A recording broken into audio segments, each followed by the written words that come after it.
Meus irmãos, meus amigos, minhas amigas, muito boa noite. Seja bem-vindo, seja bem-vinda à augusta e respeitável simbólica Pier Campadello. Meu nome é Amir Saleh, eu sou o orador da Pier e vou auxiliar na condução dos trabalhos dessa noite. Eu gostaria de, antes de mais nada, passar a palavra para o nosso venerável mestre Daniel Santos, conhecido como Santão.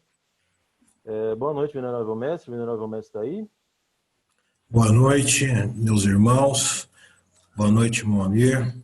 Boa noite a todos os irmãos maçons espalhados pelo universo e que estão presentes aqui virtualmente.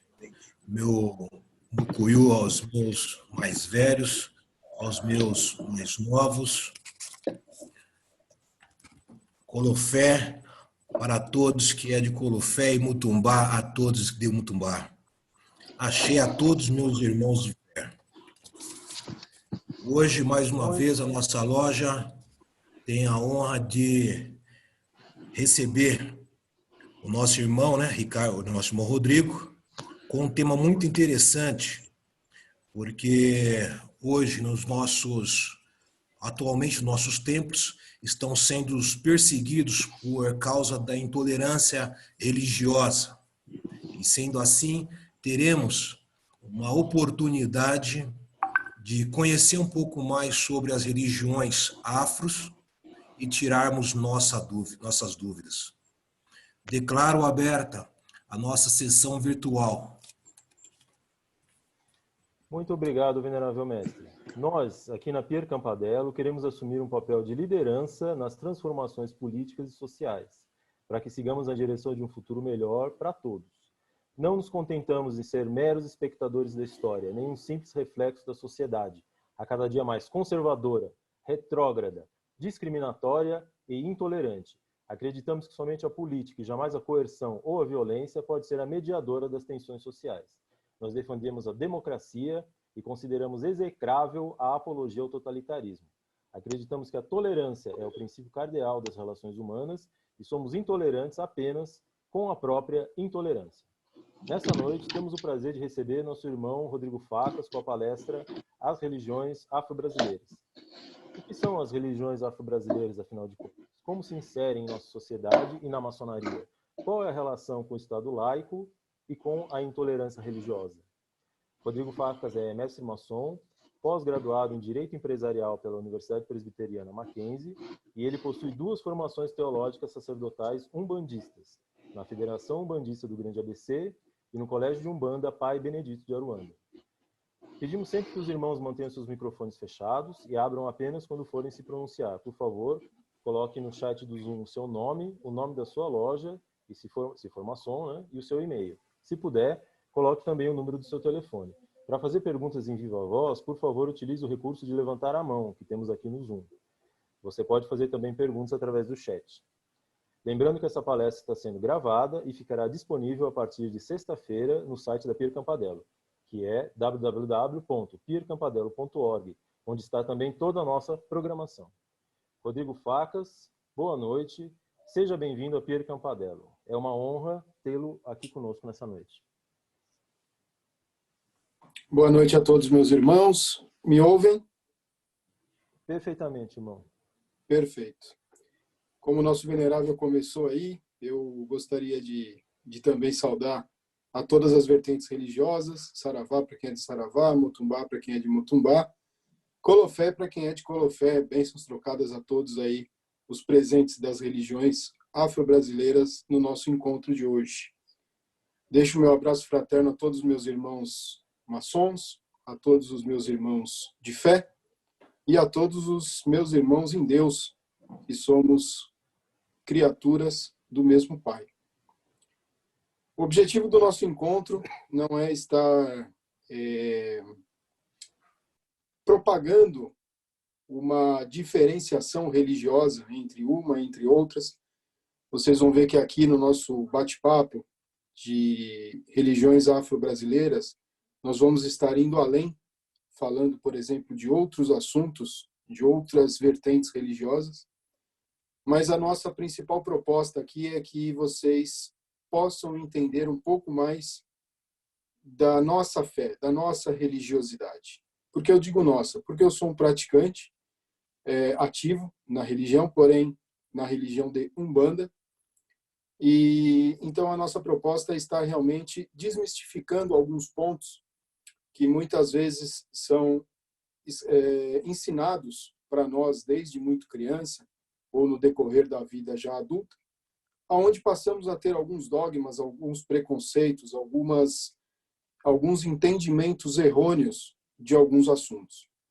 Então, parabenizo a atitude da augusta e respeitável Loja Simbólica Pier Campadello pela oportunidade e agradeço pelo convite por poder contribuir com este assunto que tanto me agrada. Meus irmãos, nós vamos dividir aí o nosso bate-papo em alguns módulos. Nós vamos dar uma parada entre módulos para que os irmãos possam fazer perguntas dentro do assunto que nós estamos abordando. E, ao final, nós vamos abrir para que todos façam perguntas diversas sobre os mais variados assuntos. O que a gente tiver condição de responder, assim farei com muito agrado, com muito prazer. Perfeito? Muito bem. Nós iniciamos a nossa conversa, o nosso bate-papo, entendendo um pouquinho do que é religião. Existem alguns teólogos, ou até mesmo algumas doutrinas digitais, que vocês encontram a teoria da religião como sendo as três são as principais teorias que se encontram, né? A primeira delas está relacionada a reler, ou seja, religião é a releitura das escrituras sagradas. A segunda doutrina entende que a religião é uma forma de reter o indivíduo a uma determinada sociedade, ou seja, retém-se o indivíduo através de alguns ensinamentos ou de alguma procura espiritual que este esteja tendo. E o terceiro conceito, sendo o mais abrangente na minha visão, que seria o conceito de religar, de religação entre o mundo terreno ou o mundo carnal ao mundo espiritual. Então, a religião, no nosso entendimento, é uma forma de intermédio entre o planeta ou entre nós, seres humanos, com o invisível, com o Supremo. Gostaria de deixar claro aos irmãos que as opiniões aqui apresentadas, elas foram identificadas através de alguns estudos que foram pontuados por mim durante a minha vida. Longe de mim querer estar trazendo a verdade absoluta sobre tudo, né? Nós somos eternos aprendizes em todos os sentidos da nossa vida. Mas vocês podem ter certeza que o que estará sendo apresentado é a minha verdade, a forma que eu acredito e como eu vivo a minha existência religiosa e também fora da religião. Perfeito? Aprendendo esse conceito de religião, nós perguntamos, Rodrigo, mas como surgiu a religião? Ou seja, quem foi o idealizador desse assunto ou quem trouxe a religião? Aí nós já estamos falando de mundo. Existem duas vertentes aí para essa resposta. A primeira, a qual eu sou mais adepto, está baseado na vertente das escrituras Vedas. As escrituras Vedas são escrituras escritas em sânscrito, que é uma língua sagrada, que elas foram encontradas há 3.500 anos antes de Cristo, rapidamente absorvida pela cultura ou pela religião hinduísta. Alguns pesquisadores falam que a primeira religião do mundo ela esteve atrelada às escrituras sagradas das pirâmides no Egito. Porém, eu discordo dessa informação, porque essas escrituras elas foram encontradas há 2.300 anos antes de Cristo. Então, nós estamos falando aí de quase 1.000 anos de diferença entre um e outro. Então, no meu entendimento, a doutrina ou as escritas Vedas passam a ser a primeira forma religiosa encontrada no universo. Tá ok até aqui? Alguma dúvida? O que vem a ser a diferenciação entre religião e religiosidade? Muitos perguntam, ou muitos até afirmam, poxa, eu tenho a minha fé, porém eu não frequento nenhuma igreja, nenhum centro, nenhuma sinagoga, nenhum templo budista. Por que isso? Como isso funciona? Né? Nós identificamos que o quê? A religiosidade, ela é interna, ela está presente dentro de cada indivíduo da forma que ele se encontra em paz para procurar esta fé ou para exercitar esta fé. Isso está muito ligado a pessoas geralmente de origem indiana, aonde muitas vezes através de uma meditação ou muitas vezes através de uma cultura oriental acaba adquirindo isso com o passar da vida. Porém, é necessário a gente observar um item muito interessante. Conversando com algumas pessoas em alguns encontros interreligiosos, me foi falada essa questão de eu não preciso da religião porque eu entro em um estágio de meditação tão grande que eu acabo me ligando ao Ser Supremo. Por exemplo, quando eu estou no pico de uma montanha isolado de todos. Muito bem. Ou quando eu estou numa praia, ou quando eu estou numa mata fechada. Muito bem. Ele não precisa realmente de uma religião, mas ele precisa de um local. A partir do momento que ele se encontra naquele local específico que ele denominou como sendo um local necessário para ele, ele está utilizando aquele local como uma religião. A partir do momento que ele sai dali, ele não encontra mais essa paz de espírito ou essa oportunidade de se religar com o sagrado. Então a gente precisa entender um pouquinho que muitas vezes é possível sim nós encontrarmos a religiosidade sem estarmos presentes dentro de uma religião. As religiões hoje, de toda a sua história até os dias mais atuais, elas se dividem em 3 formas. A mais antiga ou as mais comuns são denominadas como monoteístas. Monoteístas são aquelas religiões onde existe a crença em um único Deus, em um Deus supremo, e só existe Ele. Não existe outras fontes de santidade dentro daquela religião. A outra vertente acredita na forma politeísta, que são crenças em vários deuses. Existe muitas vezes um Deus supremo, mas existem outros deuses também. Inclusive, já dando uma palhinha, as religiões afro e brasileiras acreditam neste formato. Mais atual, existe o panteísmo, que ele está relacionado a tudo representa Deus. Então, ele junta todos os ambientes, todas as pessoas, todas as coisas, aquilo para ele está representado Deus.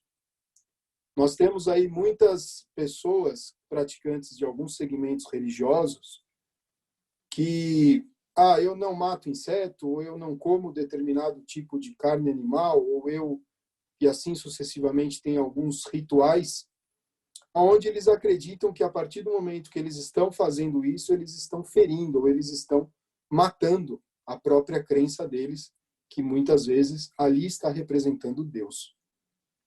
Então, esses são os considerados panteístas. Perfeito? Encerramos o primeiro módulo de religiões pelo mundo. Gostaria de saber dos irmãos se tem alguma dúvida desse ponto que eu abordei até aqui. Se tiver, por gentileza, pode se manifestar ou via chat ou via microfone. Perfeito. Vamos dando continuidade, então, para o nosso segundo módulo. Entramos especificamente nas religiões africanas. Percebam, religiões africanas, não afro-brasileiras. Religiões africanas, ela era denominada, ou ainda é denominada, como culto de nação. Dentro do continente africano, meus irmãos, em cada determinadas regiões daquele continente, se tinha um culto a algumas divindades e um culto em um Deus supremo. Nós vamos citar aqui 3 cultos de nação, a qual nós chamamos essas religiões africanas, que são comumente encontradas aqui no Brasil, porém com algumas pequenas modificações por conta da portabilidade da África para cá, mas alguns espaços espíritas ainda costumam preservar a sua tradição com a máxima pureza, com a máxima igualdade, conforme no passado. Nós falamos do primeiro culto, que nós consideramos como o culto de Ketu, ou lá na África se chama Ala-Ketu.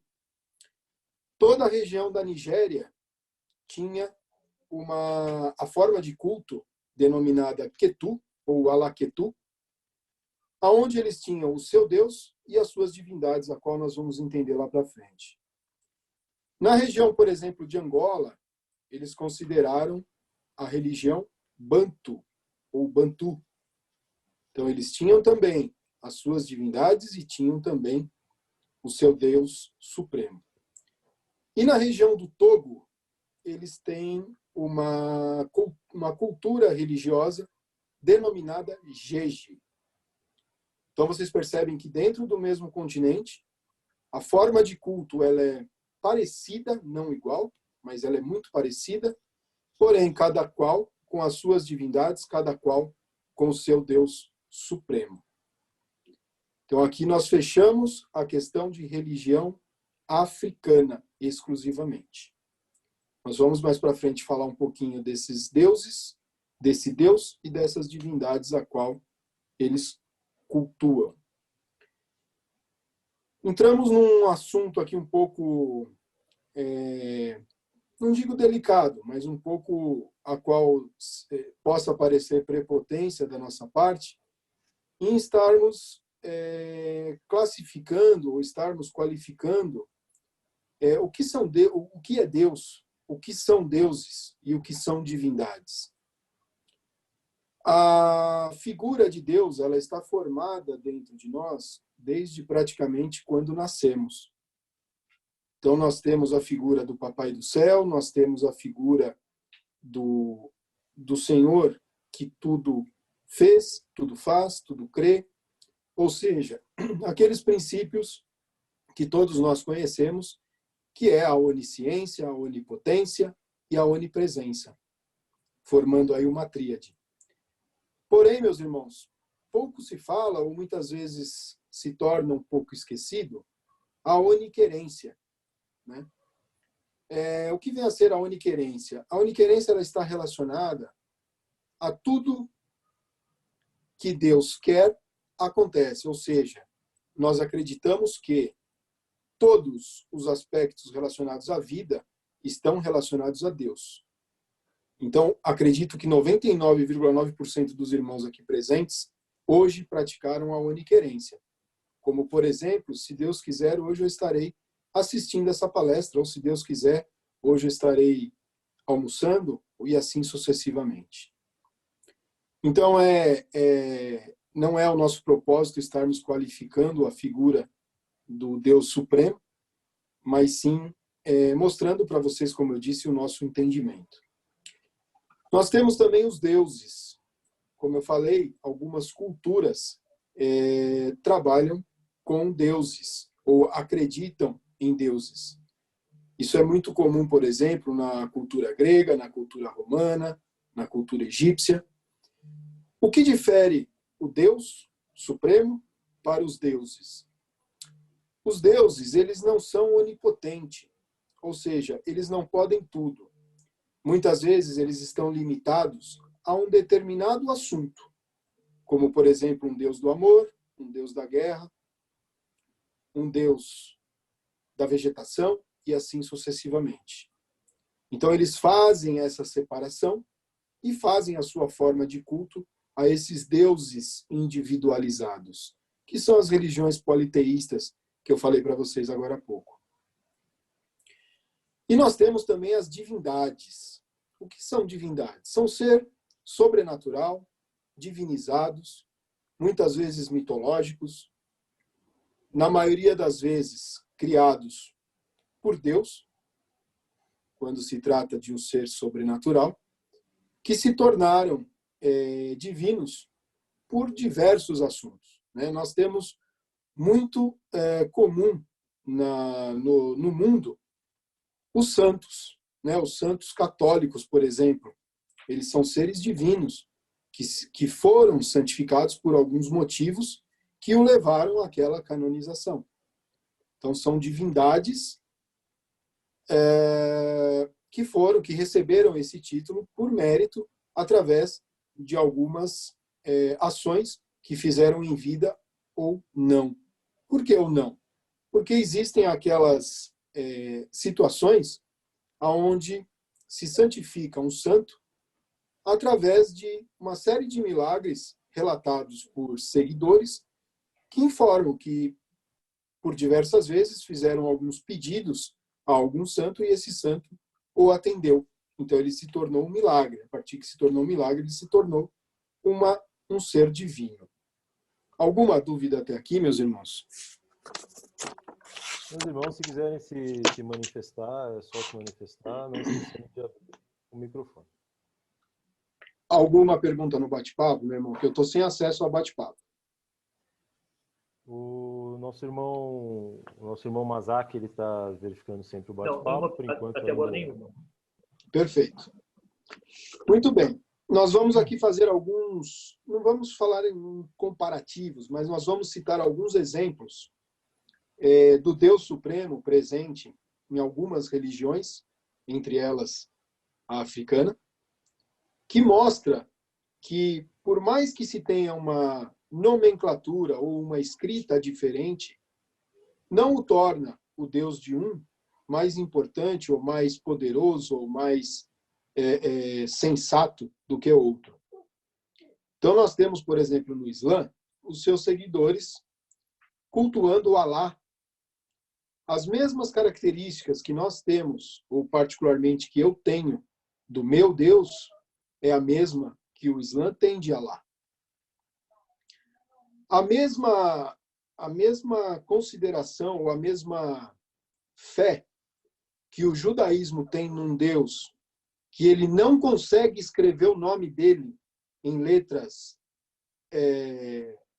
em português ou em inglês, ou sei lá, no idioma que vocês quiserem, é o mesmo Deus do Alá. O judaísmo, por exemplo, representa Deus como um tetragrama, como um desenho. Se nós tentarmos trazer para a língua portuguesa o nome do Deus judaico, nós vamos ter uma pronúncia que se fala Iaú, Y-A-U-H.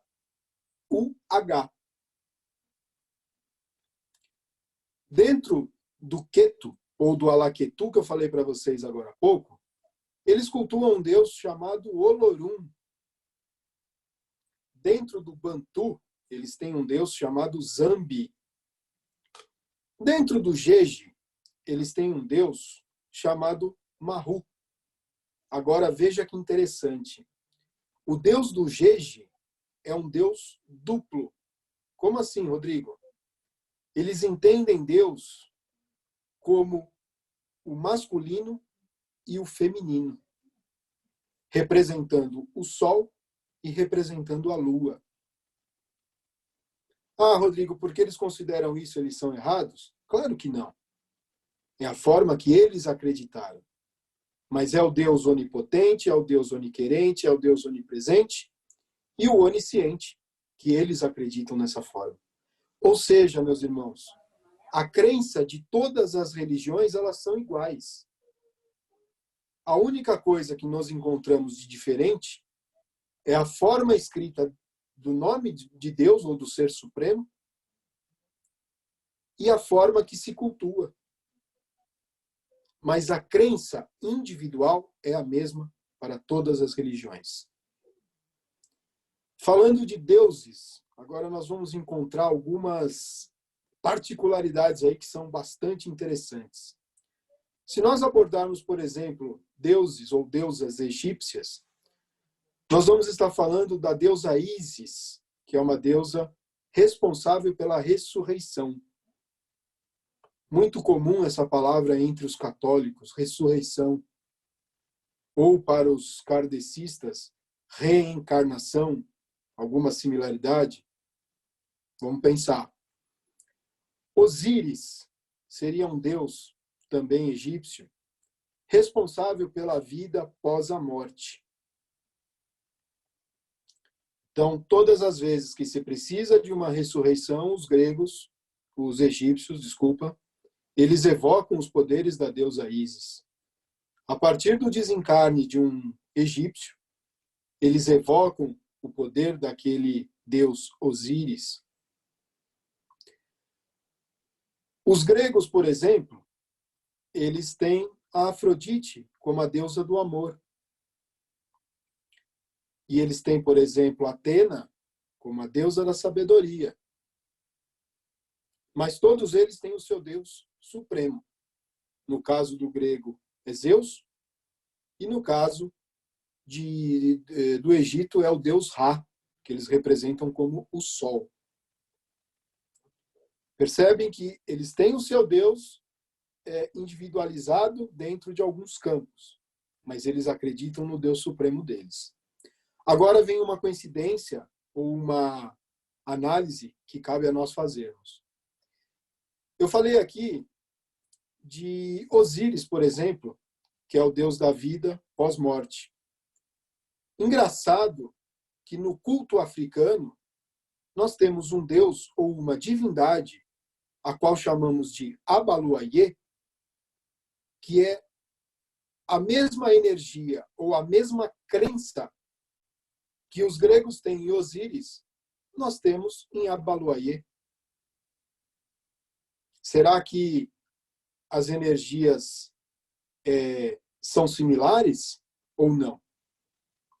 Nós temos, por exemplo, como eu disse, a Afrodite como a deusa do amor, sim, mas nós temos também no culto africano a Oxum, ou Ossum, como se fala na África, que também é uma deusa do amor.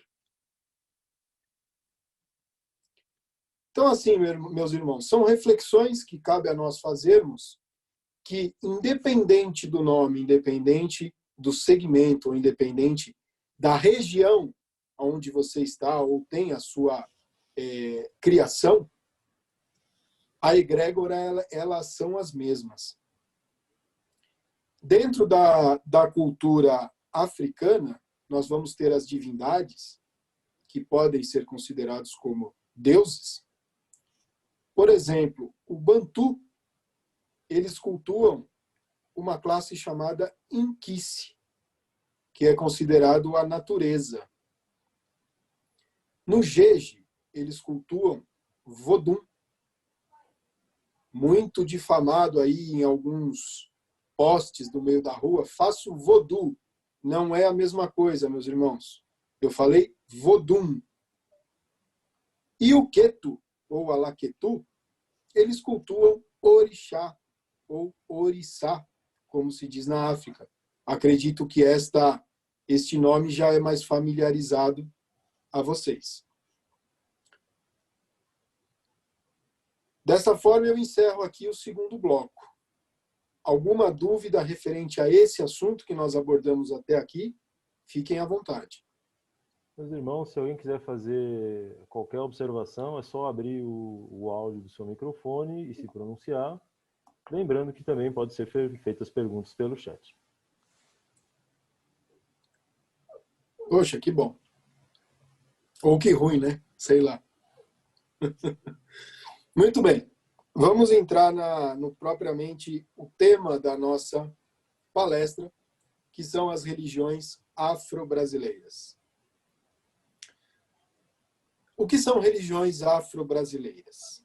Religiões afro-brasileiras são religiões brasileiras nascidas através de culturas africanas. Ou seja, africanos vindo ao Brasil se sentiram numa necessidade de se cultuar. Então, eles passaram a encontrar algumas dificuldades. Com a escravidão, vieram negros de diversas localidades da África. Então, de diversas regiões que tinham a sua cultura uma forma de doutrina. Então, eles se viram um pouco complicados. Falaram, poxa, nós temos aqui a proibição dos nossos senhores, que nos proíbe de fazer os nossos cultos.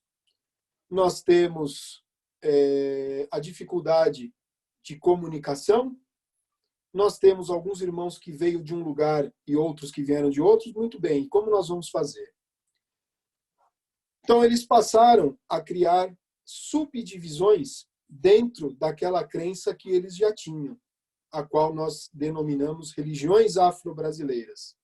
Então, elas nasceram através de africanos que estavam no Brasil, porém aqui já existiam um povo, que geralmente vamos considerar como os índios.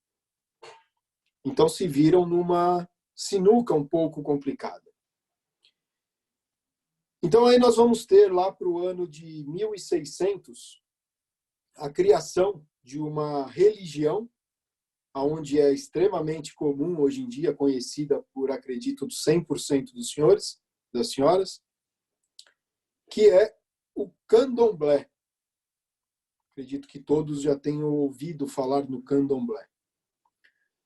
O candomblé, meus irmãos, ele é uma religião, porém 100% brasileira. Ela foi criada no Brasil.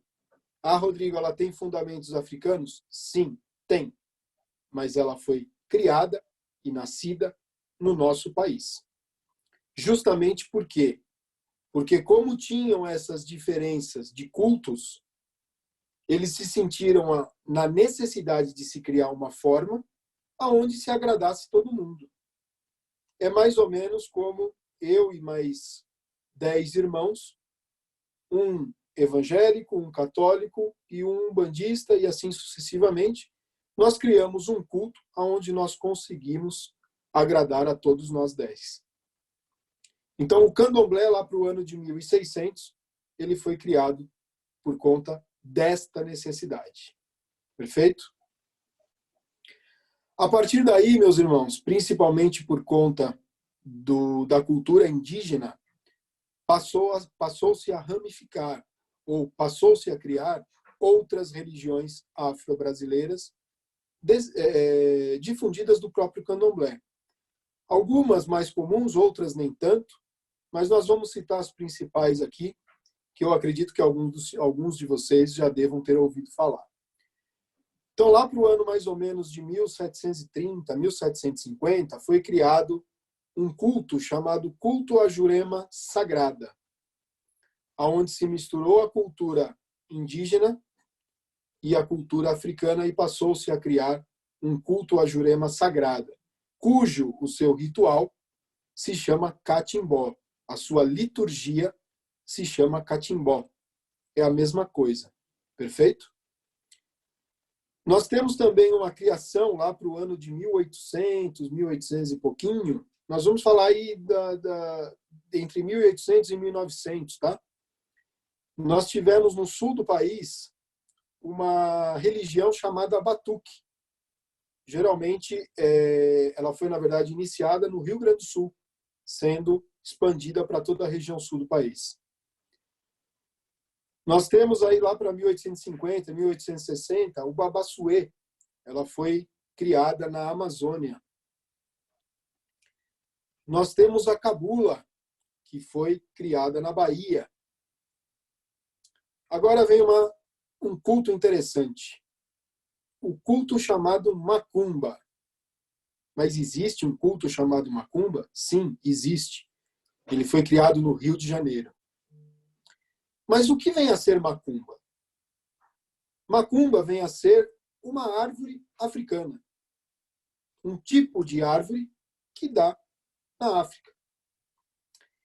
E desta árvore, ou seja, desta madeira, no passado, hoje, infelizmente, dificílimo se encontrar, mas se usava esta madeira para a feitura de um instrumento musical, a qual denominamos macumba.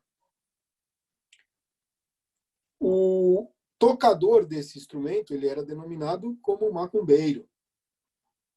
Então, o tocador da macumba, automaticamente, ele é um macumbeiro. Daí entrou a forma pejorativa, a qual vemos um irmão batendo tambor em algum lugar. Ah, os macumbeiros ali estão a todo vapor.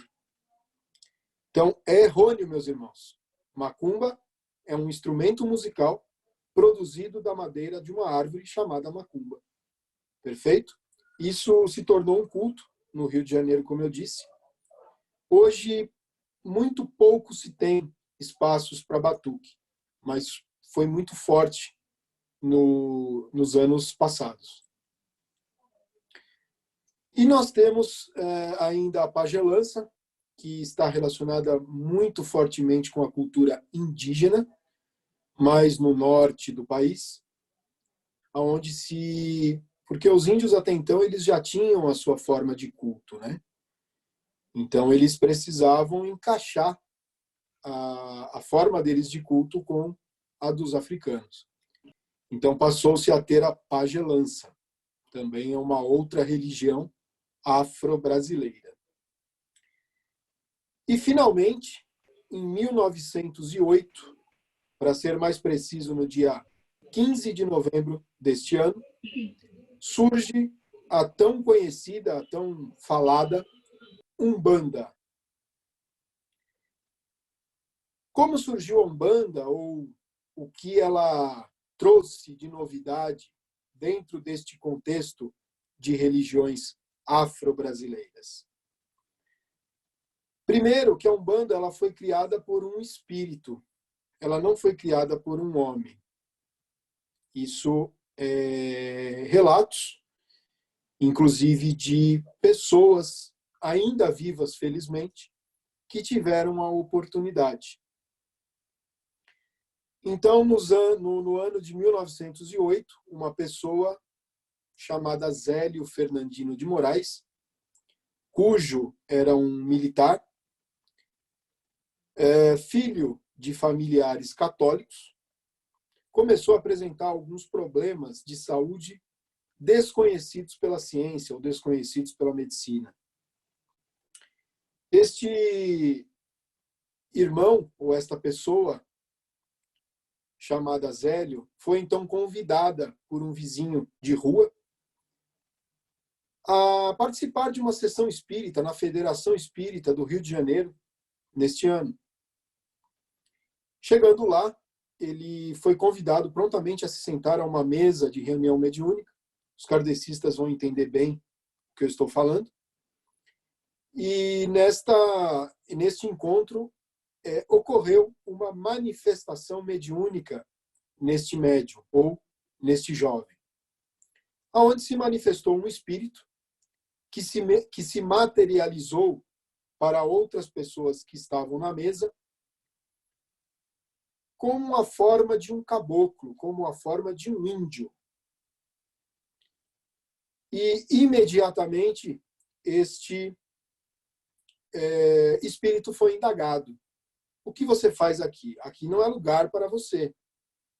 Aqui nós só permitimos manifestação de espíritos que possam nos ajudar de alguma forma eficaz, como o Dr. Bezerra de Menezes, como o Dr. Fritz, como tantos outros nomes que o kardecismo considera até hoje, né? Então ele falou, muito bem, eu respeito a opinião de vocês, mas eu preciso falar.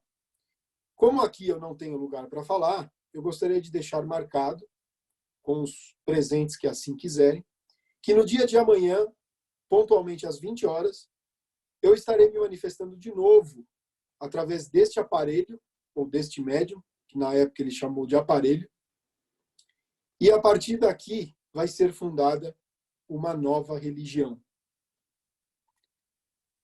E assim aconteceu. Muitas pessoas extremamente sem entender aquilo que estava acontecendo, mas passaram a estar no dia seguinte na casa do Zélio Fernandino de Moraes.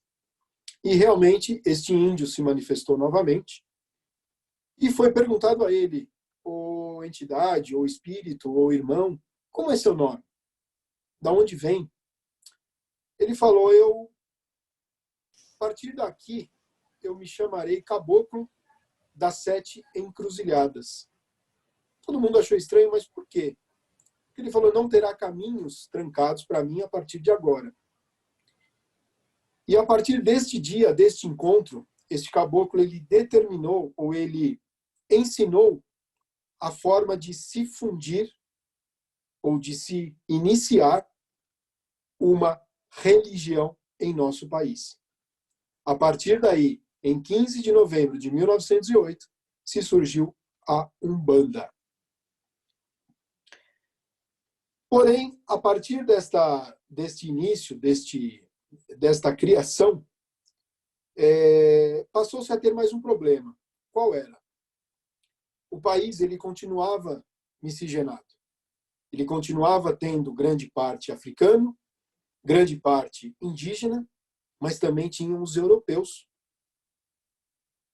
Então passou-se a ter o quê? Uma mistura de raças muito presente, muito forte dentro do país. E aí a Umbanda ela passou a ter a sua forma litúrgica determinada, sim, por esta entidade, por este espírito. Porém, no decorrer do tempo, praticamente até hoje, ela sofre as suas interferências por conta das suas raízes, por conta da miscigenação de povos que habitam no Brasil. O que a Umbanda tem? Qual é a sua forma litúrgica? O Caboclo das 7 Encruzilhadas ele deixou simplesmente uma mensagem. Umbanda será a manifestação do Espírito, entendam, manifestação do Espírito para a forma da caridade.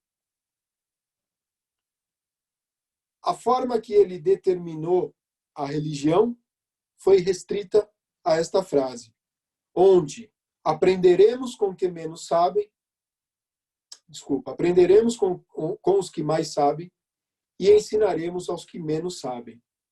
Mas a ninguém negaremos o direito de palavra. Então este foi o recado que ele deixou lá atrás com a fundação da Umbanda.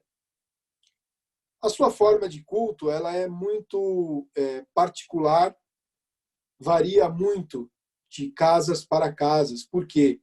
Porque envolve, como eu disse, a sua miscigenação. De 1908 para cá, surgiram N ramificações de Umbanda.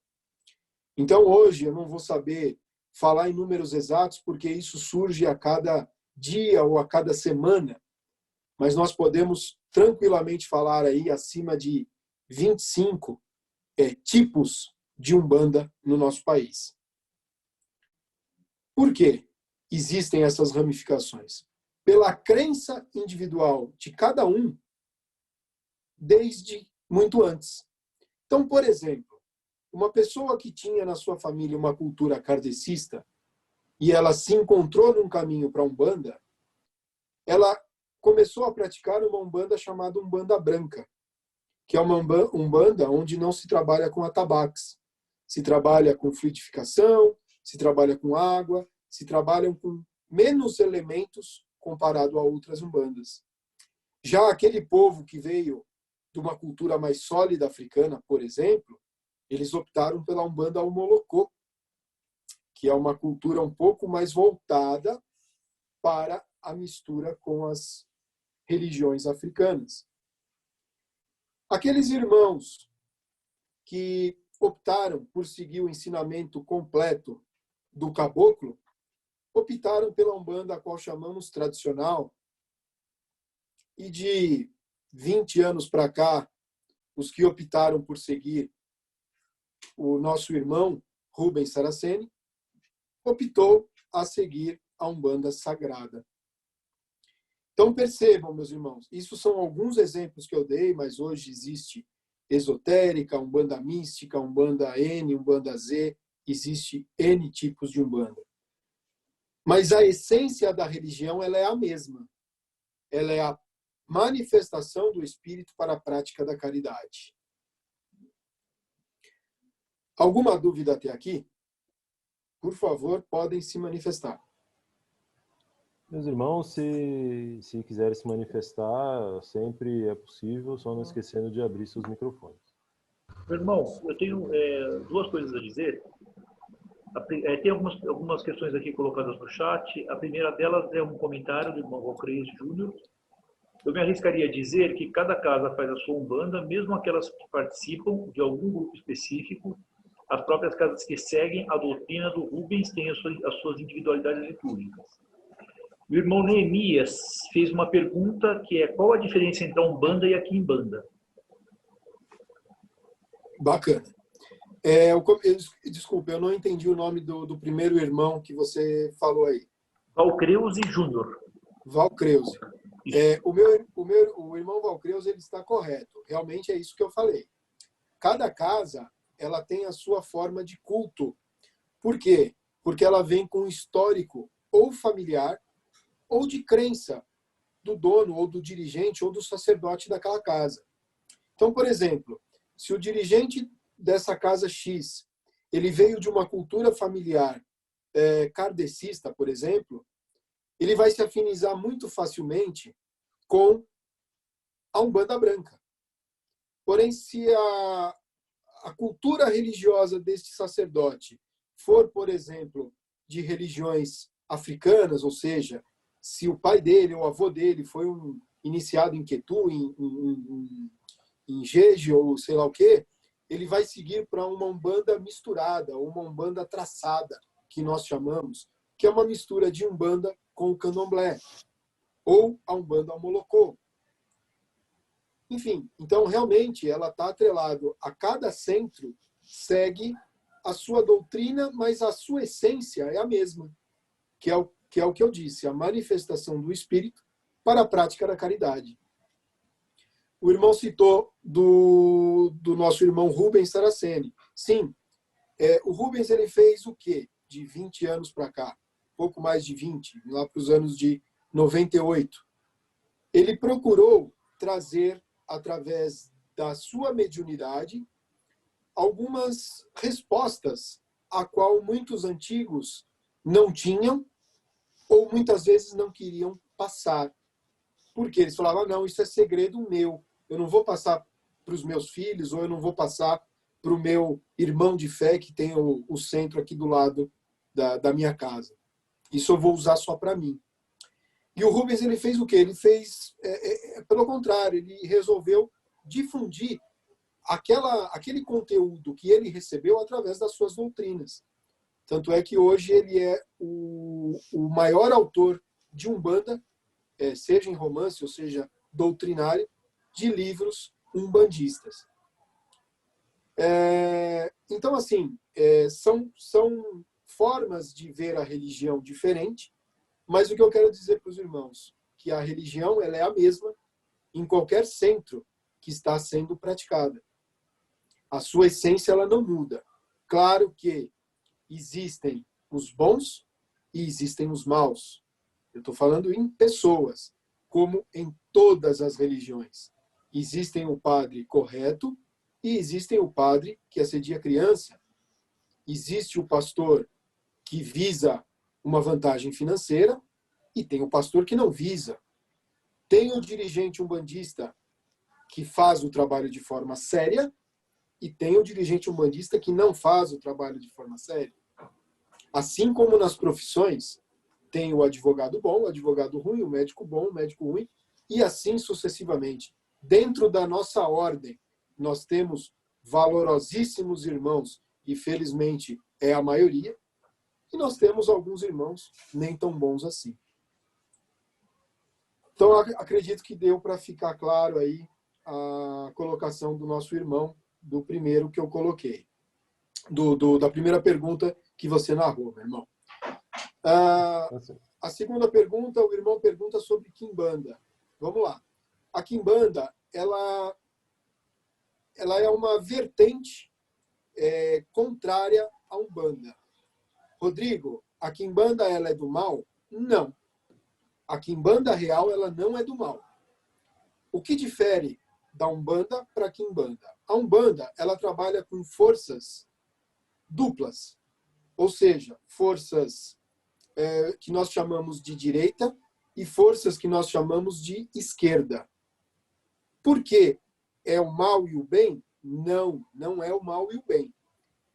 Nós temos as duas opções de força para serem evocadas ou serem ativadas de acordo com a necessidade nossa ou da pessoa que está indo na nossa casa espiritual buscar auxílio. É mais ou menos como uma profissão.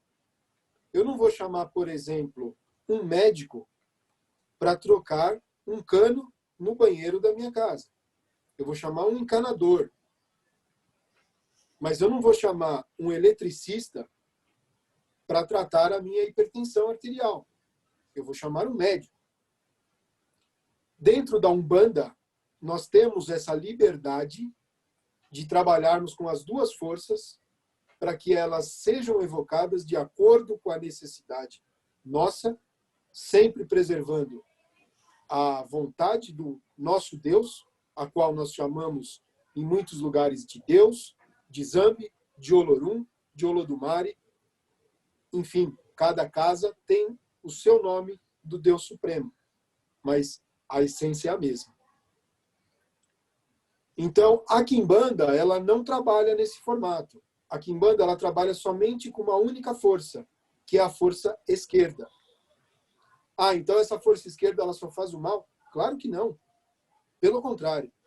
Essa força esquerda, ela ajuda um trabalho de saúde, ela ajuda um irmão desempregado, ela ajuda uma desobsessão espiritual, ela ajuda, enfim, na necessidade daquele irmão que vai buscar ajuda na Quimbanda. Ah, Rodrigo, eu vi no poste da minha rua aqui um cartaz lá falando que ele era da Quimbanda e ele fazia amarração espiritual para não sei quem. Como eu disse, existem bons e existem maus. Então, quem tiver, ou quem perguntou aí, tiver dúvida se a Quimbanda é exclusivamente força do mal, está equivocado. Tá ok? Podemos continuar? Entrou algumas perguntas? Irmão Rodrigo, temos muitas perguntas aqui. Seguimos com as perguntas ou continuamos com... Vamos terminar e a gente faz no final as perguntas, pode ser? Perfeitamente, meu irmão. Perfeito. Bom, finalizando essa questão de parte de cunho religioso da Umbanda, nós vamos entrar um pouquinho em aspectos sociais. No meu humilde, sincero e singelo ponto de vista, eu entendo que a Umbanda ela foi criada não de uma forma errada, mas de uma forma que faltou ou sobrou uma palavra. Como eu disse, a Umbanda ela foi criada com a manifestação do Espírito para a prática da caridade. Com isso, nós temos um problema muito sério que está relacionado aos seus aspectos sociais e financeiros. Para se manter hoje a caridade, a espiritualidade, ela dá com certeza de graça. Porém, se faz necessário alguns atributos ou algumas necessidades físicas que se fazem presente hoje na vida terrena e que muitas vezes elas são 100% custeadas por 1, por 2 ou por 3 pessoas da religião. Então, muitas vezes, as casas espíritas, geralmente umbandistas, e até as de culto de nação no Brasil, as de candomblé, elas têm uma estrutura um tanto quanto modesta, elas têm uma estrutura, uma estrutura tão pouco simples por conta de custar caro e por conta de seus dirigentes e muitas vezes dos seus adeptos, eles não terem condição de fazer algo mais por aquele espaço. Então, muitas vezes ela é uma religião que ela é vista, a pessoa é pobre, a Umbanda ela abraça pessoas frustradas, a Umbanda abraça pessoas que se deram mal na vida. Em parte, as pessoas estão certas. Em parte, elas estão certas, porque, como eu disse, o ensinamento deixado pelo Caboclo das Sete Encruzilhadas foi: a todos nós permitiremos que se manifeste. Então, nós somos, entre aspas, obrigados, ou faz parte do nosso papel umbandista, a partir do momento que estou com a minha casa espírita aberta, receber um indigente, receber uma pessoa que acabou de sair de uma penitenciária, receber uma pessoa que está acamada com alguma doença infecto-contagiosa. Por quê? Porque isso faz parte da nossa religião, do nosso ensinamento deixado pelo Caboclo das Sete Encruzilhadas. Então, muitas vezes essas pessoas, elas não são um empresário, um médico, um advogado e assim sucessivamente. Elas são pessoas humildes, pessoas simples, que encontraram dentro da Umbanda uma forma de cultuar o seu Deus sem nenhum tipo de obrigação ou de restrição por conta de obrigações financeiras. Então, ela é, sim, hoje vista como uma religião pobre, uma religião financeiramente pobre, por conta dos seus aspectos sociais que vêm desde lá de trás. Né? Se nós pegarmos a nossa origem, ou seja, os negros, os índios, nós já seguimos uma tradição pobre. Eu estou falando financeiramente somente. Então, isso gera um pouco de preconceito, isso gera um pouco de falta de acreditação por parte da sociedade, por conta de falar, bom, mas o cara que está indo ali é o cara que até ontem estava preso não sei aonde por ter cometido crime X. Realmente, é possível que ele esteja indo mesmo. Né?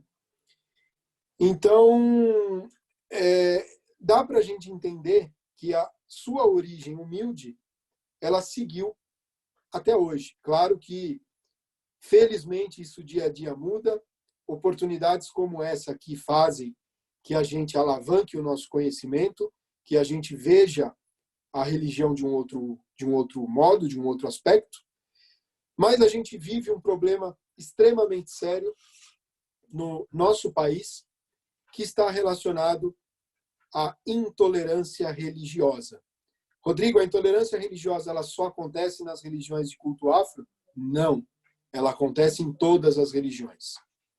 Porém, as religiões de culto afro são as que mais são perseguidas, que mais sofrem algum tipo de racismo, preconceito.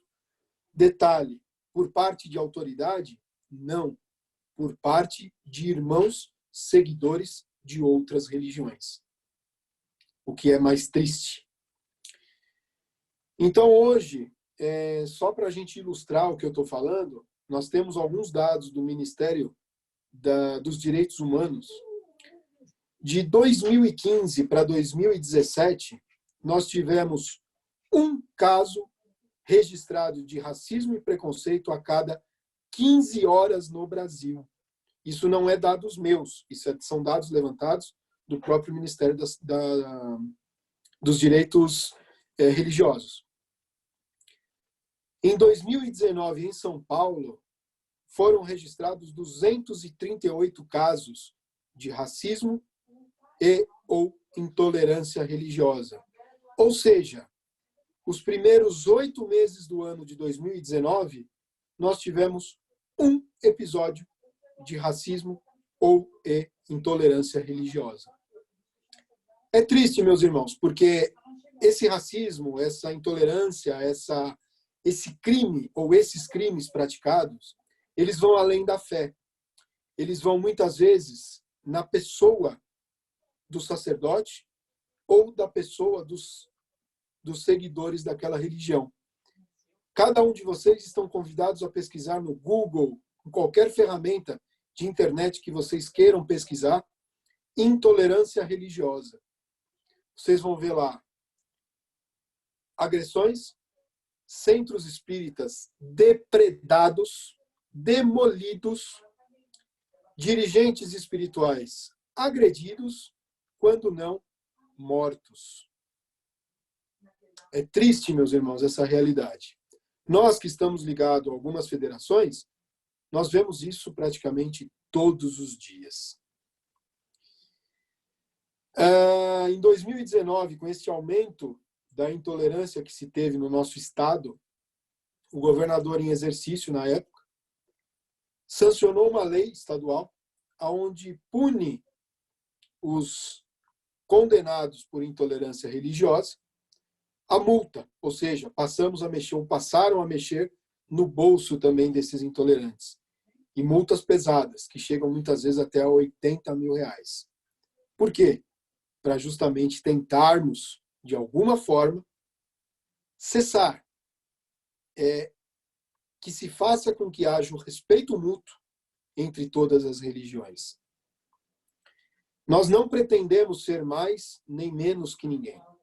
Nós só queremos a prática da nossa fé da forma que todas as outras religiões assim praticam. Então, muitas vezes nós somos perseguidos por quê?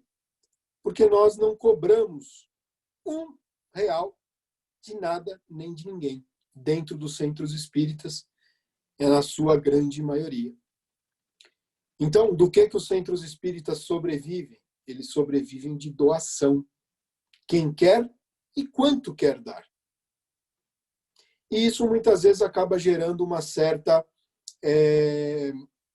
certo problema para outras religiões, sem nomear, porque não existe uma ou outra, simplesmente todas envolvem cunho financeiro.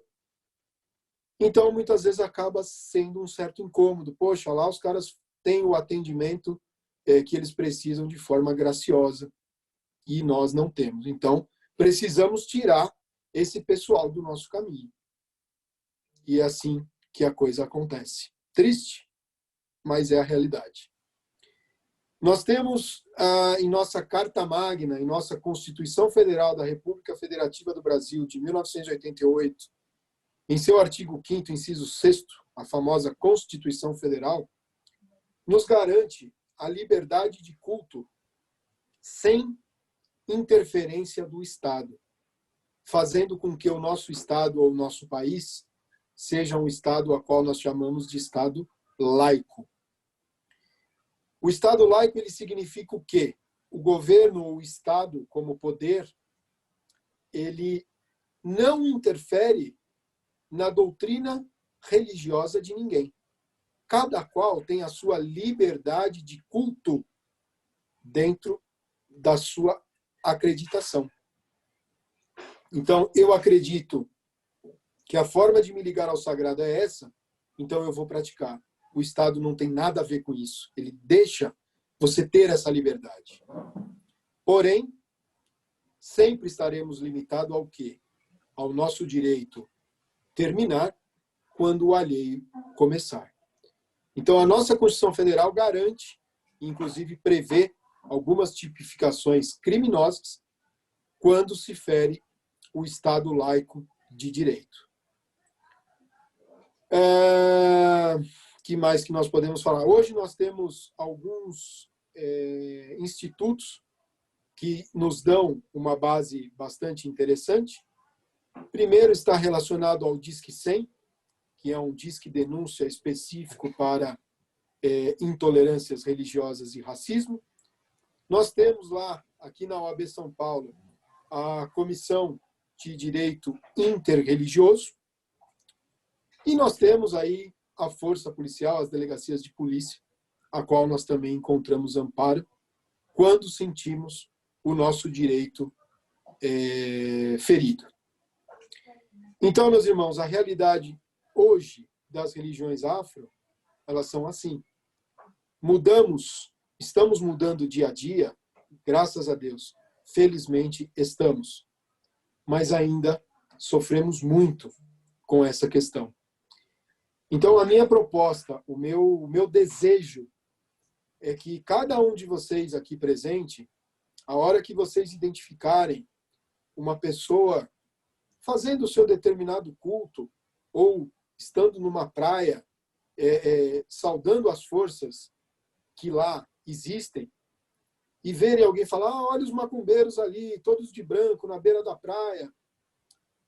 Falem, não são macumbeiros, eles são praticantes da Umbanda, uma religião brasileira que faz parte da história do nosso país. Ou são praticantes do culto de nação. Então, a proposta nossa é justamente essa, é mostrar para vocês a realidade e também a forma que vocês podem contribuir com a gente, exterminando, seja preconceito, seja crendice, sejam dogmas, que foram muitas vezes imbuídos na nossa essência, desde que somos crianças ou desde que nos conhecemos por gente e é nos dado um conceito religioso. Bom, este era o conteúdo que eu tinha preparado para falar com vocês na data de hoje. Bom, Rodrigo, eu gostaria de agradecer imensamente. Quero dizer também que nós estamos com uma audiência fantástica aqui nessa palestra da Pier Campadello. E é uma audiência fantástica em número e em qualidade também, uma audiência extremamente qualificada. E temos uma profusão de perguntas, irmão Mazak. Pois não. Bom, vamos lá então. A próxima pergunta do irmão Douglas Neri. Ele gostaria de saber por que em alguns segmentos há sacrifício de animais e se isso não é muita crueldade para ser praticado numa religião. Eu vou fazer as perguntas uma por uma, o senhor responde e a gente vai levar. Vamos fazer um por um, senão eu esqueço. Eu sei. Meu irmão, a cultura de sacrifício de animal, ela vem no mundo desde muito cedo, desde antes das religiões africanas. Então, é uma cultura que se tem, por exemplo, onde se dava um bode, um cabrito, um animal de 4 patas, se oferendava a Deus por conta de um pecado. Se você pegar a história, por exemplo, no Templo de Salomão, existia um local, me desculpa, mas eu não vou lembrar o nome, que era um local propício para esse sacrifício, que eles davam como uma troca, como uma forma de agradar a Deus, e a partir daí eu serei extremamente purificado dos meus pecados. Isso é uma tradição que já vem de muito tempo. Se você perguntar a minha opinião, eu particularmente, dentro da religião de Umbanda, pura, tradicional, a Umbanda, como eu disse, fundada ou seguida pelo Zélio Fernandino de Moraes ou pelo Caboclo das 7 Encruzilhadas, ela não trabalha com sacrifício de animal. As vertentes que trabalham com sacrifício animal, elas foram agregadas ou foram seguidas por pessoas que vinham ou que vieram das religiões de culto africano. Por quê? Eles entendem o sangue como vida.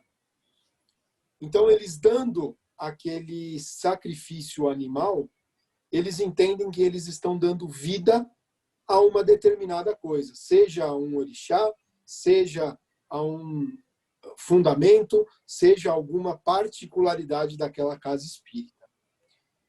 Eu, como sacerdote, eu não posso nem criticar e nem ser favorável.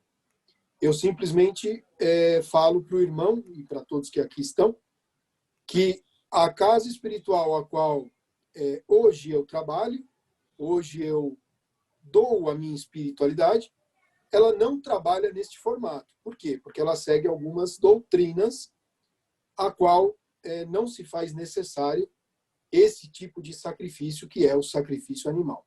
Mas deixo claro, meu irmão, eu não sou contra e nem estou criticando quem assim o faz. Porque, como eu disse, isso faz parte da cultura de determinada casa, que já vem de muito tempo. Então, a questão do sacrifício animal, ela muitas vezes é um pouco contraditória, mas existem esses dois pontos de vista que a gente, como sacerdote, precisa mencionar, precisa falar, porque é uma realidade, sim. Tá ok? Espero que tenha respondido aí a sua pergunta. Não te ouço. Aí. Estou falando, pode ouvir? Está ouvindo? Agora sim. Tá, tudo bem. O irmão Brito está perguntando, ele quer saber o que é gira no Congá. Desculpa, o que é gira no Congá? Isso, o irmão Brito. Ele pergunta o que é gira no Congá. Vamos lá. São duas coisas aí, meu irmão Brito. Gira é o que nós chamamos de trabalho, de sessão espiritual. A nossa sessão espiritual, ela se chama gira. Por quê? Ela vem do termo chamado engila, que é um termo africano. Então, ele se chama gira aportuguesado, vamos falar assim. E Congá está relacionado a altar. O nosso altar, onde tem os santos, que geralmente são santos católicos, é o que nós chamamos de Congá. Então, gira, Congá, como o irmão falou, elas não têm assim uma ligação. São duas coisas diferentes. Então, eu entendo a sua pergunta como sendo a gira é o próprio trabalho que ela acontece diante do Congá. Seja semanal, seja mensal, seja diário, enfim, aí varia de casa para casa. Perfeito? Respondido? Se não, manda de novo aí para nós. Certo. Agora mais uma pergunta, irmão. O irmão Neemias Ramos Freire, ele está falando o seguinte: pela origem da Umbanda, dá a entender que espíritos de origem, digamos, mais humildes, não tinham espaço no espiritismo tradicional kardecista e encontraram espaço na Umbanda, restando daí a conclusão de que a Umbanda seria um espiritismo mais popular, enquanto o kardecismo seria mais elitista. Ele quer saber o que o irmão acha disso. Então, como eu falei da criação da Umbanda, como o Pai Zélio se colocou na Federação Espírita do Rio de Janeiro, ele foi convidado a se retirar pela manifestação de um espírito que carregava a sua fisionomia carnal como a de um índio.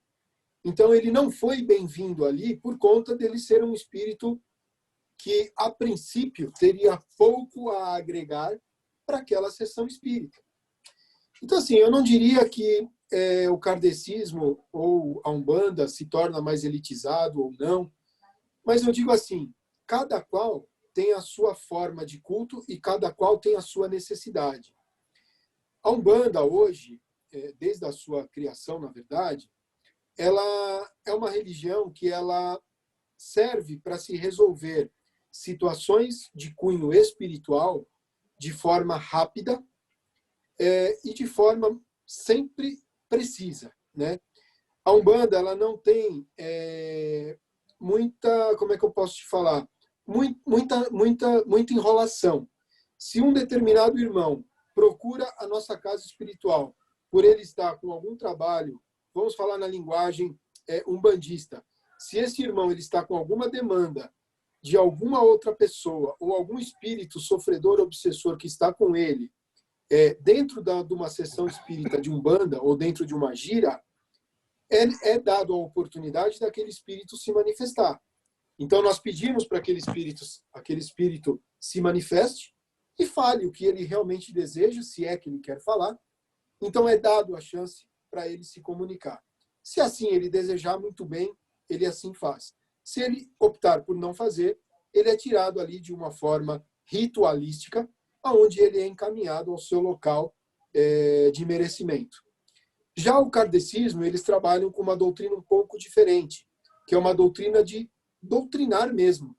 Então, nós precisamos ensinar aquele espírito sofredor que o lugar dele não é acompanhando determinado irmão. Ele precisa receber boas energias, ele precisa receber orações, ele precisa receber passes emanados através das mãos, ele precisa, enfim, receber N tratamentos para que ele consiga lá na frente uma resposta para aquele problema. Então, o kardecismo ele trabalha nesta vertente, neste formato, um pouco mais educativo, vamos falar assim. E na Umbanda, não. Na Umbanda, nós damos a chance dele falar. Quer falar? Ótimo. Então, fala que eu discuto. Não, não quero falar. Estou aqui simplesmente para infernizar a vida do irmão. Então, aí não é deixado. Você não vai ficar aí, meu irmão, porque aí não é o seu lugar. E aí vai acontecer alguns processos espirituais, que aí são doutrinas de casa para casa, que aí eu acho que não vale a pena a gente estar comentando aqui. Perfeito? Respondido? Mas só complementando, desculpa, irmão, hoje nós temos, como eu disse, a Umbanda um pouco diferenciada nesse sentido elitista, como você falou.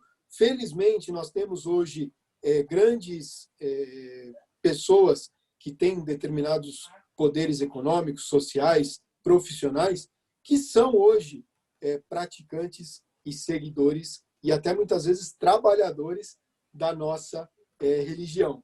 Nós temos aí uma vertente até política, seja em deputados, seja em vereadores, que estão conseguindo cargos públicos para estar nos representando de forma política também.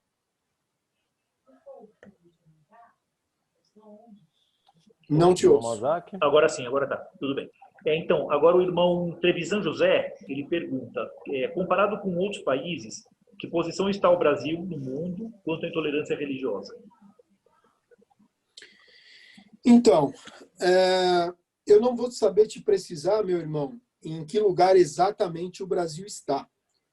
O que a gente consegue identificar é que a intolerância religiosa no Brasil é uma crescente. Mesmo tendo todos esses mecanismos de se banir, de se punir, de se acabar, infelizmente ainda está tendo uma curva ascendente. Tá? Claro que a intolerância ela acontece em diversos países do mundo, mas eu te falo seguramente que a do Brasil está entre os 5 primeiros, com certeza.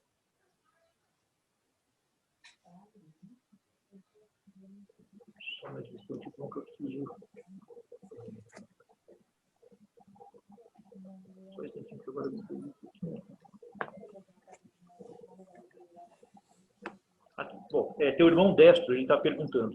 Por gentileza, eu gostaria de saber se é verídico que um ser desencarnado se manifesta como um médico no kardecismo e como um preto velho na Umbanda. E por que isso acontece? Desculpa, o irmão? Irmão André. Irmão André, perfeita a sua colocação e ainda bem que foi você quem perguntou, porque se eu falasse, talvez eu não seria acreditado. Mas perfeita a sua colocação, é real sim, tá? O que acontece, meu irmão? Como eu disse, o kardecismo, ele tem uma, não vou dizer uma necessidade, mas ele tem uma cultura da manifestação de espíritos que carregam algumas patentes, vamos chamar assim, ainda carnais.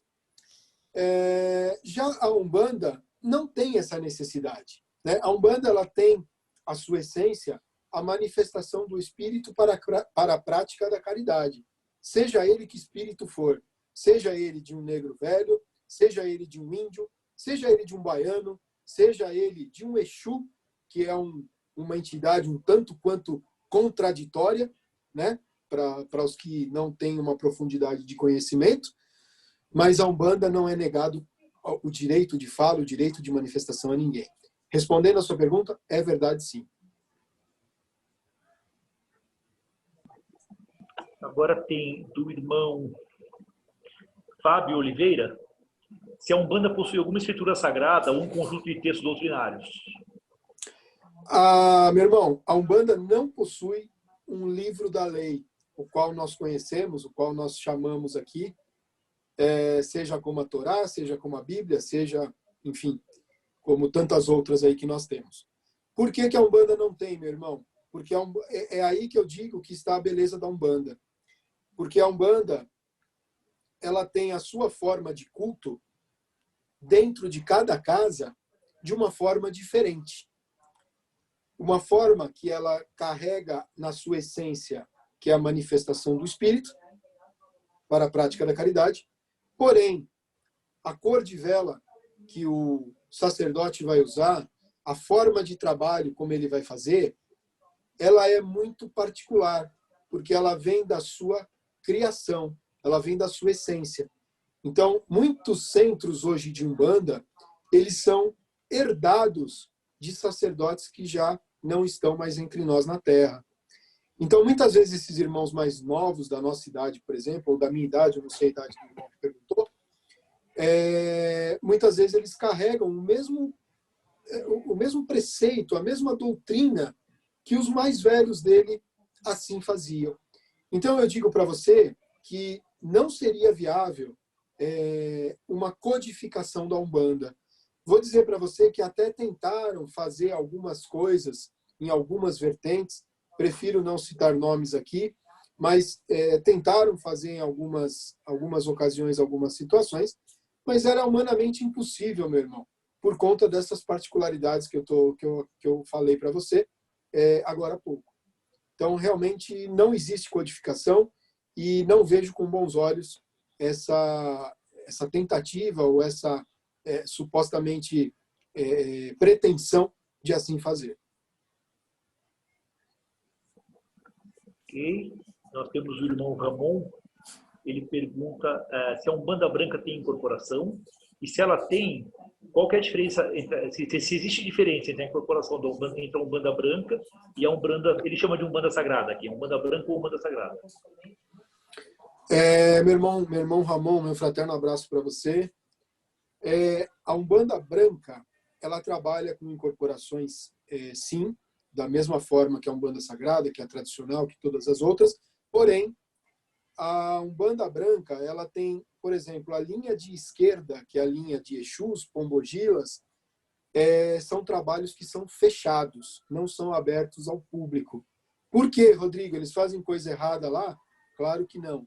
É justamente porque a imagem, muitas vezes, a forma, muitas vezes, que aquelas entidades trabalham, muitas vezes, algumas pessoas que não entendem podem interpretar de uma forma errada. Então, a incorporação ela é a mesma, tá? Porém, com esse diferencial da linha da esquerda, que muitas casas seguem como trabalhos fechados, quando se tem trabalhos na linha da esquerda, a Umbanda Branca. Ok, aí tem mais uma pergunta aqui, o irmão Paulo Bacos, e ele pergunta o que significa o frango, o charuto e a pinga na encruzilhada. Meu irmão Paulo Bacos, meu fraterno abraço para você. Todas as religiões, geralmente, vamos falar aqui da nossa seara, né? As religiões africanas e as religiões afro-brasileiras, elas trabalham com energias elementais. Então, muitas vezes, irmão, você vai num centro, seja Umbanda, seja de cultura africana ou candomblé, e você vê lá a entidade tomando pinga, a entidade fumando um charuto, ou a entidade manuseando algum elemento humano. O trabalho de Umbanda e o trabalho também das religiões afro, eles trabalham com a energia dos elementos. Então, muitas vezes, um irmão está com uma determinada enfermidade e ele está precisando de um determinado elemento para ser curado, para ser tratado, para ser trabalhado de acordo com a necessidade dele, de acordo com a necessidade que ele está. Então, respondendo à sua pergunta, o que tem a ver o frango, o charuto e a pinga, acho que foi isso que ele colocou, numa encruzilhada? Pode ser N situações. Primeiro, pode ser um agradecimento à minha entidade espiritual por alguma coisa que ela tenha me ajudado e eu tenha conquistado, ou eu tenha sido liberto, ou eu tenha sido protegido. Detalhe, não que eu vá fazer essa oferenda na encruzilhada do lado da minha casa. Eu tenho hoje diversos locais que são apropriados para receber esse tipo de oferenda. Então, nós temos alguns santuários, por exemplo, da Serra do Mar, que eu praticamente vou lá todos os meses. Temos aqui em Vargem Grande. Enfim, temos diversos locais que são propriamente preparados para esse tipo de situação. Então, o objetivo da entrega, primeiro é esse que eu falei, que é algum determinado trabalho que seja necessário, para um agradecimento e o mais triste de tudo, para prejudicar a vida de uma pessoa. Lembrando que este frango, esta farofa e esta pinga que foi deixada na encruzilhada para prejudicar a vida de alguém, não está sendo praticado umbanda, não está sendo praticado religião. A religião, ela é exclusivamente para a prática do bem. Como disse o Pai Zélio, como disse o Caboclo das Sete Encruzilhadas, para a prática da caridade. Então, os elementos ali colocados, seja num trabalho espiritual, ou seja numa oferenda na natureza, eles são utilizados pelos seus elementos. Então, o charuto que o caboclo fuma num trabalho espiritual, ele está manuseando 3 elementos. Primeiro é o fogo, o primeiro é o tabaco. Desculpa, dois elementos. Ele está manuseando o fogo e ele está manuseando o tabaco. Então, ele utiliza daqueles elementos para a prática do seu trabalho espiritual. Por quê? Porque veio da cultura da pagelança o quê? O trabalho com o fogo, o trabalho com o tabaco. Por que acende-se uma vela colorida ou uma vela branca? Cada qual tem a sua finalidade. A vela trabalha com 3 elementos. Primeiro é o fogo, o segundo é a parafina e o terceiro é a cor. Então, são 3 elementos naturais. Todos os elementos utilizados nas religiões afro e a Umbanda são de cunho exclusivamente natural. Não, por exemplo, eu gostaria de tomar, por exemplo, alguma coisa aí que seja industrializada. Não, eles só trabalham com o natural. A pinga vem do quê? Vem da cana. A cerveja também é um elemento natural, vem da cevada. E assim, sucessivamente, se trabalha sempre com elementos naturais dentro das religiões afro. Irmão Rodrigo Facas, nosso tempo está se esgotando e eu sei que é um assunto vibrante, um assunto onde as pessoas têm muitas dúvidas e a gente tem uma grande quantidade de perguntas. Eu só vou pedir para que nosso irmão Mazaki, ele mesmo vai fazer uma pergunta e depois nós temos uma última pergunta do irmão Rodrigo, chamado Rodrigo também, perguntando sobre o que é incorporação. As demais perguntas nós vamos enviar por e-mail ou por outros meios, vamos deixar publicado depois no site da Pier Campadello. Perfeito, meu irmão Rodrigo? Perfeito. Fico à disposição aí de todos. Então, irmão, eu gostaria de... pode fazer sua pergunta e em seguida a pergunta do irmão Rodrigo sobre o que é incorporação. Eu só gostaria de saber assim, o que você pensa em relação à Federação Umbandista, né? Eu frequentei um tempo os terreiros de Umbanda e tinha assim, alguns achavam muito legal e outros achavam péssima a ideia de você federar, de você criar um padrão, vamos dizer assim, para a Umbanda. Bom, vamos lá. Hoje nós temos aí, acredito que a principal federação hoje é a Federação Umbandista do Grande ABC, cujo o dirigente responsável é o meu pai espiritual, é Ronaldo Linares. Na verdade, ele não tentou fazer de uma forma padronizada. Ele simplesmente federou aos seus terreiros, os centros, para que se existisse uma forma legal e uma forma jurídica de se ter amparo diante das adversidades que se encontram dentro da necessidade de um terreiro espiritual ou de um centro espírita. Então, lá você encontra, por exemplo, um amparo jurídico, se montar um estatuto, eu vou ter CNPJ, eu vou ter uma isenção de IPTU, mais questões burocráticas, mais questões carnais do que, na verdade, questões espirituais. Tá? Esse é o papel da Federação Umbandista do Grande ABC, que eu acredito ser a maior federação hoje.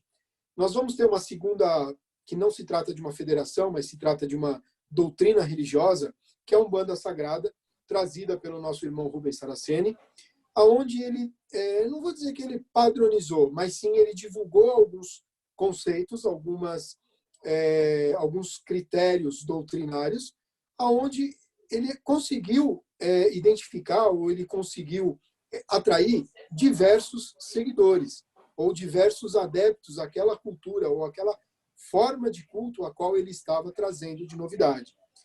Então, se você perguntar para mim, Rodrigo, é legal? Não é legal? Meu irmão, eu digo para você que tem espaço para todo mundo, né? Eu acho que o grande legal de tudo é você usar a religião para a prática do bem. Independente se você está acendendo uma vela vermelha para algum ou se você está acendendo uma vela azul escura para algum, né? O que vale é o que está dentro de cada ser que está fazendo aquele acendimento, acendendo aquela vela, ao que ele está emanando, seja para o universo ou seja para um irmão, né? Então, eu fico aí, vou ser sincero, que eu fico bem em cima do muro quanto a essa questão. É legal? Não é legal? Eu vejo ambas as situações com bons olhos, né? Eu acho que tem irmão que é necessário ter um ritual a ser seguido, como o caso, por exemplo, da Umbanda Sagrada, e há irmãos que não necessitam, ou seja, que ele prefere seguir o que o pai dele de santo ou o vô dele de santo deixou, que ele está seguindo até hoje na casa espiritual dele. Tá? Então, eu fico aí nem de um lado nem de outro, mas eu espero que o irmão tenha entendido o meu ponto de vista. Tá bom? Irmão Rodrigo, Pois não. o Rodrigo Takal, ele pede para explicar, nossa última pergunta, tá, gente? Porque nosso tempo está estouradíssimo. Então, se for possível, explicar rapidamente, resumidamente, Rodrigo Takal pergunta o que é incorporação. Meu irmão Rodrigo Takal, meu fraterno abraço para você. Incorporação. Incorporação, ela é uma faculdade mediúnica, sendo que nós conhecemos N faculdades mediúnicas. Temos a visão, temos a psicografia, temos a incorporação, temos, enfim, N formas mediúnicas de se manifestar. A mediunidade, ela é nada mais, nada menos que um mediador entre o mundo espiritual e o mundo terreno. Isso é o papel do médium, né? É mais ou menos como a religião. Então, vamos lá. A incorporação mediúnica, ela acontece desde que se tenha um desenvolvimento, ou seja, uma preparação doutrinária daquele médium, ou seja, daquela pessoa, como qualquer um de nós dotados desta faculdade, aonde uma determinada entidade espiritual, ela fica num raio mais ou menos, deixa eu centralizar aqui, mais ou menos próximo o médium e a entidade, e se tem uma ligação através dos seus chakras principais. Quando se fala assim, Rodrigo, a incorporação, o espírito entra dentro do meu corpo? Não. Isso é um outro fenômeno a qual chamamos possessão. A Umbanda não tem possessão. A Umbanda tem incorporação. Então, o espírito está aqui, o corpo do médium preparado está aqui, e se tem a ligação de chakras. Então, o espírito faz a ligação com o corpo do médium durante determinado trabalho mediúnico. Claro que para isso se tem toda uma preparação, se tem todo um desenvolvimento que para uns dura anos, para outros dura meses, para outros não acontecem. Por quê? Porque não são médiuns de incorporação. Então, a incorporação ela acontece dessa forma. Os espíritos se aproximam do médium e há uma ligação entre os principais chakras do médium. Por isso que precisa se ter um equilíbrio, uma preparação para que essa transação ocorra de uma forma segura, de uma forma limpa, mais ou menos como um telefone sem fio, né? Então, esse telefone sem fio ele precisa acontecer de uma forma que não haja ruídos. Tá ok? Irmão Espero ter respondido aí. Muito obrigado pela sua presença. Queria saber se o irmão quer falar suas palavras finais, que a gente já está encerrando agora. Mais uma vez, agradecer a oportunidade da Pier Campanello, Augusta e Respeitável Loja Simbólica, pela oportunidade.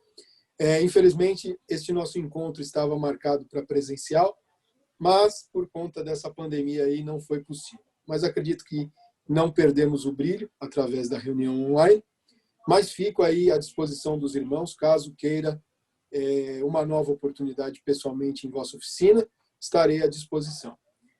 Agradeço também a presença de todos os irmãos, os meus irmãos de loja, os meus irmãos de Maçonaria Sem Fronteiras, os meus irmãos de fé. Enfim, agradeço a todos os presentes por utilizarem o seu tempo para prestigiar esse nosso encontro, esse nosso bate-papo.